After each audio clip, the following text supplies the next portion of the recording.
What is the difference between, okay, you learn some grammar, you know some rules, but then how do you actually transfer it into actual language Mhm. use? Right.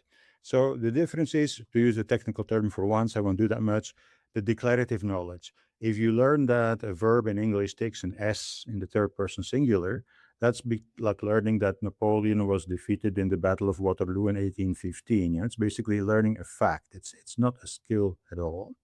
To turn it into a skill, you have to use it many times. You have to use it in a communicative context where you're using that little bit of language in order to get your ideas across. How much practice? I cannot give you like one number. All I can say is a lot, because the first stage of practice is to make sure that, keeping the rule in mind, you use that knowledge to put a sentence together a number of times in a systematic way. And you sort of have to start there. But from there on, you can gradually start what we call automatizing that knowledge. At the beginning, you still have to be careful putting that sentence together. Where is that transition? Well, you can see that, in my opinion, in some graphs, learning curve. I guess from your point of view, it may go like this or like that. I don't know. But first, it goes down very, very steeply, which means you are using less time, you're making less errors. That goes pretty fast at the beginning. But then, of course, to be able to do that much faster and with far fewer errors, that takes a long time and it doesn't change so much. So when the first process takes, I don't know, a few hours, the automatization, so it really feels like second nature, takes many, many hours till eventually the learning curve becomes flat and you don't really learn anything more anymore. And you are basically at the point of automatization.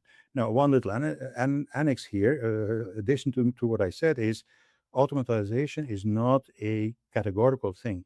Nothing is ever 100% automatized.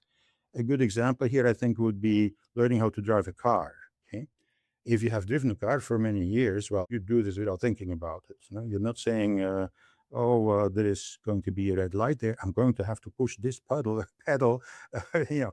But still, even though this is very automatized, under difficult circumstances, somebody sitting next to you as a passenger going quack, quack, quack, quack, quack about I don't know what, and somebody in the street there gesturing at you like the world is coming to an end. If all of that happens, you can get into an accident because all of that almost automatized knowledge is not automatized enough for these difficult circumstances. Okay? So it's a bit the same in language and even in our native language, where our language skills are so highly automatized, we still stumble over our words relatively frequently, just like we also stumble over our own feet occasionally going up stairs, okay, even though we have used that skill for going up the stairs many times. So people can talk a lot about exactly now how that practice should happen. It should be something gradual. It should be communicative. It should use the knowledge that people have in principle but cannot really use yet. They have to draw on what they learned in the grammar class and then use that gradually and also repeat it, because a mistake that many courses and many other materials make is that they have a chapter where they talk about this and then you have to practice a bit. Okay, now forget about it. Next chapter, now you do this other thing and then you practice and then you forget about it. No, there is no learning of the skill without repeating a lot.